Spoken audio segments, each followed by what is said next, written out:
खूप चांगल्या पद्धतीने सपोर्ट केला या सिनेमाला पुढे आणण्यासाठी. त्याच्यानंतर सिनेमाबद्दल सांगायचं झालं तर सिनेमा स्टार्ट टू एंड एक कमर्शियल फिल्म आहे. त्याच्यामध्ये बरेचसे कलाकार तुम्हाला बघायला मिळतील. त्यातले मेन लीड जे आहेत ते हे सगळे आपल्यासमोर आहेत. आणि सिनेमा एक असं म्हणता येईल की शोध विठ्ठलाचा शोध आहे. विठ्ठलाची मूर्ती या गावामधनं गायब आहे आणि ती बरेच वर्ष झाली गायब आहे. तर त्याच्यामुळे ती सापडत नाही आहे. तर ती सापडते कशी आणि त्याच्यासमोर काय काय हर्डल्स येतात, हा आता सिनेमाचा मेन गाव आहे. कलाकारांना त्यांच्या भूमिकेबद्दल काय कलाकारांना भूमिकेबद्दल हो. यामध्ये मी एका वारकऱ्याची भूमिका करतो आहे. म्हणजे ज्या गावातनं विठ्ठलाची मूर्ती चोरी झाली आहे त्या ज्या मंदिरातनं त्याच्या प्रमुख पुजारी म्हणजे माऊली ज्यांची भूमिका अविनाश नाटकर यांनी केली आहे, त्यांचा मुलगा जना याचा मी रोल करतो आहे. आणि बरीच वर्ष झाली आहेत की मूर्ती चोरीला जाऊन आणि त्यामुळे गावाची वाताहत सुरू झाली आहे. त्या दिवसापासून अवकाळ आली आहे. सगळे वाईट मार्गाला लागले आहेत लोक. जे एकेकाळी गाव समृद्ध होतं, प्रगत होतं, सगळे आपापसात प्रेमाने राहायचे, सलोख्या होता सगळ्यांमध्ये, तर ते आता काही राहिलं नाही आहे. आणि बरीच वर्ष जनाने विडा उचलला आहे की मी ही मूर्ती कशी पण आणणार, परत कुठूनही शोधून आणणार मी. आणि बरीच वर्ष तो शोध घेण्याचा प्रयत्न करतोय पण त्याला काही यश मिळत नाही आहे. यामध्ये लीड्स शोधत असतो, ह्या माणसाकडनं कुठे काही इन्फॉर्मेशन मिळते का, तो सतत वर्षानुवर्ष शोधतोय पण त्याला काही यश मिळत नाही.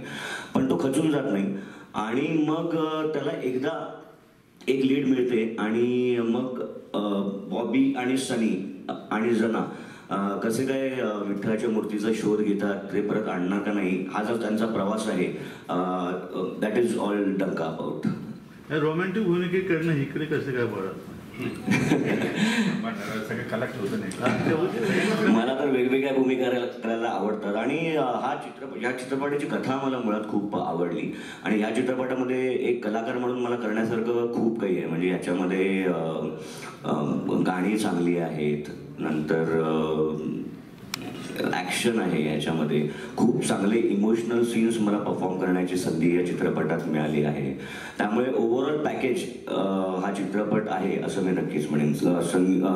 म्युझिक खूप छान झालेलं आहे. अजून एक गाणं यायचं आहे जे अजय गोगावले यांनी गायलं आहे. सॅड सॉन्ग आहे ते, म्हणजे जना जेव्हा खचून जातो त्याच्यानंतरचं ते गाणं आहे आणि त्या गाण्यातनं त्याला परत कशी नवी उमेद मिळते.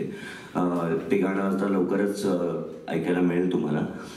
सो असं ते आहे. मला तर वेगवेगळ्या भूमिका करायला आवडतातच. नमस्कार. जसं त्याने सांगितलं की तो जनाची भूमिका करतोय, तसं आम्ही त्याच गावातले दोन बॉबी आणि सनी आहोत. भूमिकेपर्यंत येण्याआधी भूमिकेची प्रक्रिया सुद्धा फार मजेदार होती आमची.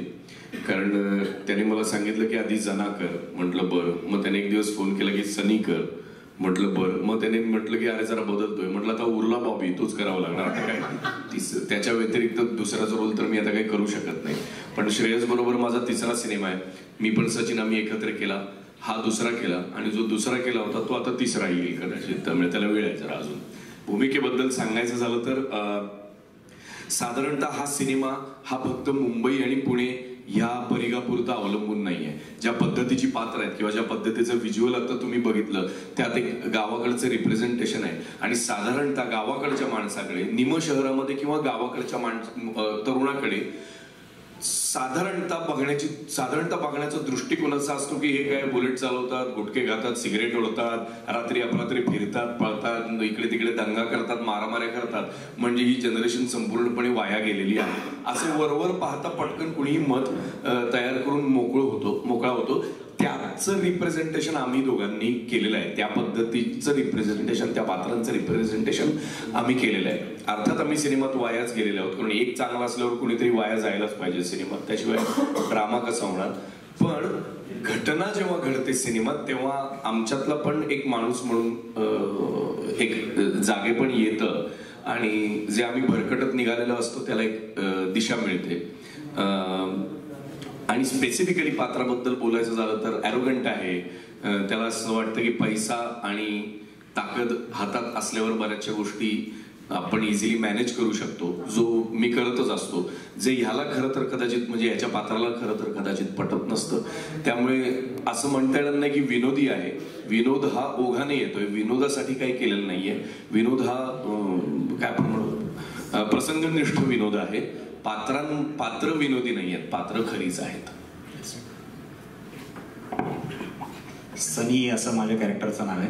खरं तर आता त्याचं कॅरेक्टर इंट्रोड्यूस करताना त्याने माझंही कॅरेक्टर इंट्रोड्यूस केलंय. जसं तो भक्ती रसामध्ये तल्लीन झालेला आहे, तसे आम्ही दोन वेगळ्या रसामध्ये तल्लीन झालेलो असतो सिनेमामध्ये.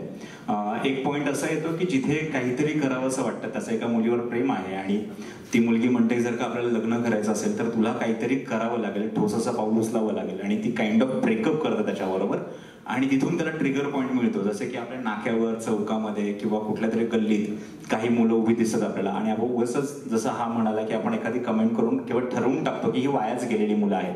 पण ती वाया गेलेली मुलं, आता म्हणूयात आपण वाया गेलेली मुलं, जेव्हा ठरवतात आयुष्यात काहीतरी करायचं तर ते कुठल्या थराला जाऊन काय काय करू शकतात असं ते कॅरेक्टर आहे. खरं तर सगळी कथा जना या कॅरेक्टर भोवती फिरते.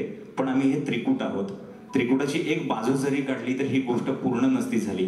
जसं की तो भक्ती रसामध्ये आणि तो चांगल्या मार्गाने सगळ्या गोष्टी करतोय, हा ताकद, पैसा आणि बुद्धिमत्ता तिकडे जाऊन, आणि मी टेक्निकल गोष्टींच्या सपोर्टिंगसाठी इकडे असतो. तर याच्यातली एक जरी बाजू काढली असती तर हा सिनेमाची कथा पूर्ण झाली नसती.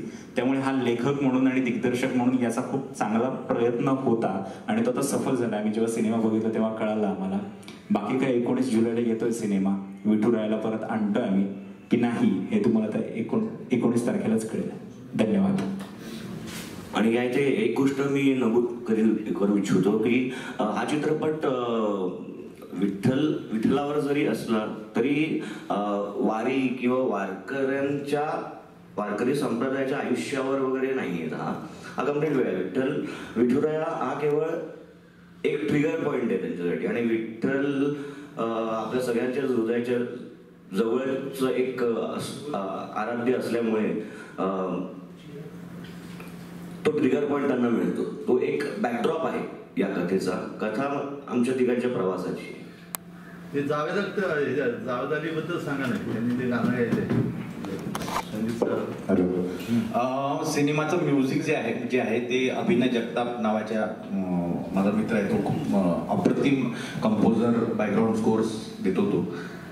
त्यांनी केलेलं आहे. नवीन मुलगा आहे आणि पहिलेपासूनच माझा आणि रवीदादा जो आपला प्रोड्युसर आहे रवींद्र फड यांचं विजन खूप क्लिअर होतं की मी स्वतः म्युझिशियन असल्यामुळे मी म्युझिकवरती खूप भर दिला यावेळेस. आणि गाणी असो किंवा लिरिक्स असो किंवा बॅकग्राऊंड स्कोर असो त्याच्यामुळे सिनेमाला एक सपोर्ट मिळतो. खूप सिनेमा लार्जर दॅन लाईफ सिनेमाची म्हणजे जीव असतो तो.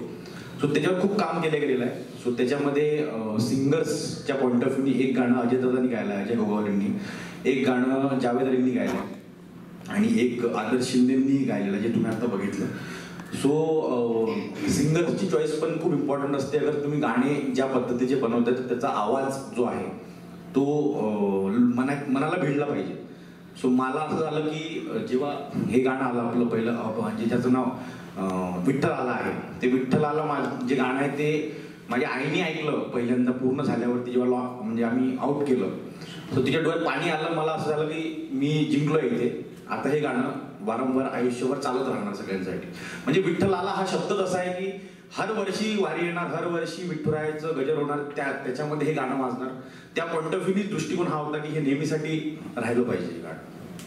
तुमच्या चित्रपटाचं नाव डंका हरिनामाचं आहे, पण तुम्ही डंका मोठं केलं, हरिनाम छोटं केलं, त्याचं काय कारण? युजली डंका जो वाजत असतो तो आजच्या काळामध्ये निगेटिव्ह गोष्टींचा लवकर वाजतो. फ्रँकली स्पीकिंग म्हणजे जे पॉझिटिव्ह गोष्टी आहेत त्या दबतात. किती चांगलं कंटेंट करा, किती चांगलं हे करा, काही करा, चांगल्या पद्धतीने जर केलं तर ते लवकर समोर नाही येत. पण निगेटिव्ह कोणी काही केलं ना ते पटकन उचलतात लोक. सो आजकाल काय डंका निगेटिव्ह लोकांना जास्त वाजतोय असं मला वाटतं फ्रँकली स्पीकिंग. सो आपल्या हरिनामाचा डंका जो आहे तो वाजला पाहिजे सगळीकडे आणि त्या दृष्टिकोनाने डंका हा हरिनामाचाच वाजला पाहिजे. सो ते नाव एकच आहे पण डंका हा म्हणजे तसं बघायला गेलं तर ओव्हरऑल महाराष्ट्रामध्ये काय म्हणता येईल त्याला एक उत्स्फूर्ती आणली पाहिजे हरिनामाच्या डंका वाजून. त्या पॉईंट ऑफ व्ह्यूनी डंका हरिनामाचा असं नाव दिलं. शक्यतो नॉर्मली गजर हरिनामाचा असतो. गजरात एक ध्यान आहे, गजरात एक फिलॉसॉफी आहे, गजरात एक शांतता आहे. गजर करणे म्हणजे दंगा करणे असं आपण म्हणत नाही. गजर करणे म्हणजे नामस्मरण करण्यासारखंच आहे. पण डंका हा मुद्दाम त्याने ते इंटरेस्टिंग भाग त्यातला असा केला की डंका म्हणजे प्रत्येक वेळेला एकच विठुरायाची एक बाजू तुम्ही बघितलीत, पण दुसरी बाजू डंक्याची जी बाजू आहे किंवा त्याच्या ताकदीची जी बाजू आहे, शक्तीची जी बाजू आहे, त्याचं रिप्रेझेंटेशन आहे. म्हणून सिनेमाचं नाव डंका हरिनामाचं. हा म्हणजे जोरदार केली ती, फार भक्तिभावाच्या स्वरूपात किंवा भक्ती संगीताच्या स्वरूपातली गाणी नाहीत, तर त्याला एक अत्यंत वेगळी एनर्जी आहे. सो ते विचारपूर्वक केलेलं आहे. म्हणजे मुद्दाम असं हरिनामाचा छोटा करणं वगैरे असं काही आमचा हेतू नाही. लक्षात आलं की पुढच्या विधानसभेला आणि हरिनामाचा जो आहे चित्रपटाचं नाव डंका आहे आणि it's more of a tagline किंवा तसं ना त्या टाईपचं ते आहे डंका हरिनामाचं. चित्रपटात नायिकेला स्थान आहे का? चित्रपटात नायिकेला स्थान आहे का? चित्रीकरण कुठले झाले, कुठले गाव असं घेतले? चित्रीकरण आम्ही वाईला केलेलं आहे, त्याच्यानंतर गोव्याला शूट केलेलं आहे. बऱ्यापैकी मोठा पॅच गोव्यामध्ये. युजली मराठी सिनेमे लंडनला खूप होत होते.